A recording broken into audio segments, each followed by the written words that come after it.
overly righteous. And the Most High talks about not to be overly righteous. All right? They used to wear something like phylacteries and put that as a leather-bound book, put it on their head, try to it contained the law, try to show people how super righteous they were, but the Most High spoke against it. And the apostles even went out there and they told, these other Hebrew Israelites, and they said, listen, knock off all the being over righteous. Get back to preaching the word and preaching the gospel and also living the gospel. All right?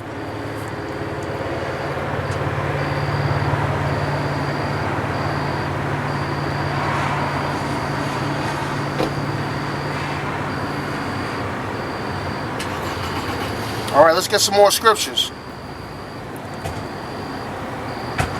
All right? So this oppressor that we speak of, all right, it's called Esau. Esau is actually our sworn enemy, okay? So it just so happened at the very end that the Most High put us in captivity against our sworn enemy, okay? Probably the worst captivity that there has been. We've been under captivity, many times in the scriptures. I believe this. I could be wrong. I need to go. I believe it's 28 times, but I could be wrong. I need to go again to come again with that. But hey, this is the worst captivity that we've been in so far. All right, literally, our identity was hidden from us. Okay, our nationality was stolen from us, so we wouldn't know who we were. We were given bywords and labels: African American, black, colored, Indian, Choctaw, Osage. All right, but we had actual we're a nation, okay, unto the Lord, his special people. All right. So this place can't stand. All right, this place was built on blood. Okay. The scripture says that a place that was built on bloodshed, it can't stand. All right? That's what I'm going to get for y'all right now. That's what I was looking for earlier, but I'm going to go ahead and get that right now.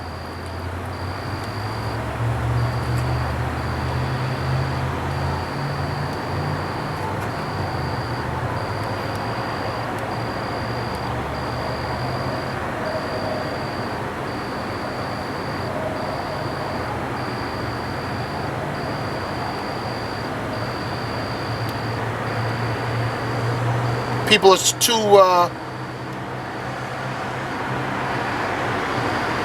too stuck in their ways and too comfortable. All right?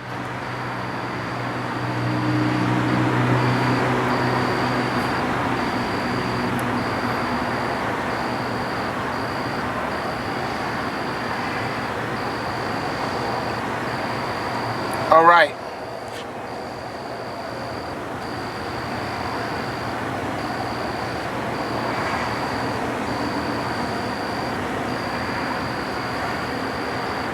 Well, this isn't the scripture either, but hey, this is through the Spirit.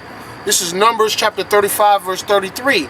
So ye shall not pollute the land wherein ye are, for blood it defileth the land. How is this place founded? On bloodshed, okay? They raped, robbed, and murdered the Native Americans, didn't they? The so-called. All right? By blood, sweat, and tears, and raping and torture, did they torture the Hispanic and the so-called Mexicans in this land. Robbed them of their land and pushed them further down, okay? And then the so-called Negroes, we know what they did. Deplorable conditions, and brought us in absolute horrific boats that a lot of us would die before we even got here on the trip. And a lot of us would actually commit suicide before we even got here. All right, there was a trail of sharks following the boats on the journeys. Until this day, there's still, if you follow the passage from the transatlantic slave trade, there's a passage where sharks still swim now because they've been known from generation to generation to swim that path. All right, that's the path that the slave ships went on. All right, and we would literally commit suicide because we knew of the horrors that waited for us whenever we got to this place. All right? Bloodshed. And there can be no atonement for the land because of the blood that it is shed on it. All right? So there can't be no atonement for this land. All right? The only atonement, all right, is actual bloodshed. That's why this place will be destroyed by thermonuclear fire. All right? The Most High will destroy this place. All right? According to the scriptures. All right? We've gone through it. Wicked stuff. Oh, Easter. A lot of people celebrated Easter in this country. All right? We're nowhere in the Bible that actually talks about Easter. All right? And it mentions it, but they put that in there, all right, to be able to be a stumbling block. All right? It really comes from the word from the Pesach, all right, or Passover. All right?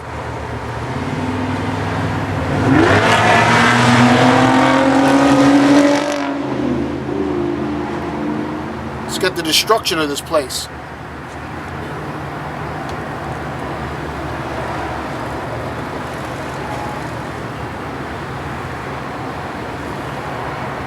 Revelation chapter 7, verse 6. All right?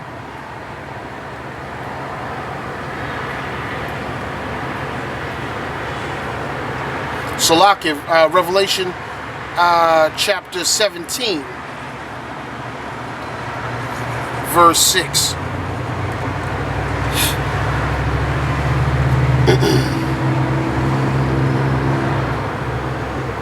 And I saw the woman drunken with the blood of the saints and with the blood of the martyrs of Yahushua. And when I saw her, I wondered with great admiration. All right? So this is the Apostle Paul that was on the island of Patmos. All right? He was shipwrecked there. So he was in Patmos, and this is a revelation that he was given by the Most High, that Yahushua was speaking to him, actually. All right? And so there's this place that they're talking about, and the woman they're talking about, you know, the whore, the woman of Babylon. All right? The reason they call it the whore of Babylon is what do you do? What do you do with the whore? All right? You have sex with a whore, you use a whore, and you keep it pushing. All right? So that's what they call America. America, people come. What is the motto of the Statue of Liberty or Ellis Island? Give me you're muddled, you're tired, you're hungry, you're poor. So people from all over the world come to America. All right? And they come for the almighty dollar to have a better life, better way of life for their children, their children's, so on and so forth. A lot of times what they do is they get that money, all right, that they make here, and that dollar goes further, all right, other places. They get that American dollar and then they send it to Cambodia or the Philippines or India or, you know, Africa or wherever it is, okay? Because this American dollar stretches. But there'll be a time, all right, and even right now, we find that American dollar is starting to be devalued. So some places are not even using an American dollar anymore. All right, they're refusing to use that American dollar. All right, and they're using something called the yuan, which is a new currency that China came out with. All right, so America is no longer the superpower that it starts boasting about. Now, that's how a president that got elected was able to get elected, by telling people that he'll bring America back to a place where it was glorious and a superpower again. All right? But that's impossible when we just read that this place was built on blood.